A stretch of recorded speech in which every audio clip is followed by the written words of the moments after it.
bandeko ya érosion ya mbinda bazali kolela misala ekatani kote kuna bolanda reportage oyo ya Ibrahim Ndokua. Musala ba génie militaire bazalaki kosala awa na aveni Binza na Ngaliema ekei na mai botala tolakisaki bino ndenge bazoko tongaka niveau pona érosion oyo aveni Binza ezwa solution kasi bamvula oyo uti kobeta tala ndenge lalisi yango muto abuki yango te kasi yango moko kaka force ya mai nde ebuki yango. Population ya koto bayebi te oyo komilika mususu to nini ba génie militaire bazoya lisusu te OVDP atiki bango baleli ebele na micro Ibrahim Ndokua. En tout cas, moi été papa, moi été. Tala ndenge mbula yaki ko beta e beti suko boy.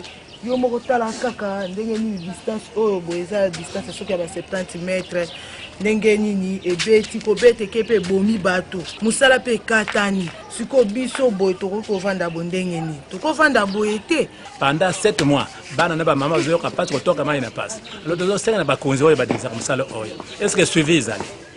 Ba tiki musala 3 semaines bazoni bazoya te balobi faute na biso te faute ya OVD bazopesa mbongo te bakonzi OVD mbongo bapesaki po ekana yango pamba tala sikoma mbule bete awa epanze mosala nyonso mabele etundaki awa etikilaka baya kodame yango batia babeton wana ezite po anini po mbongo ezali te kosomba nsima.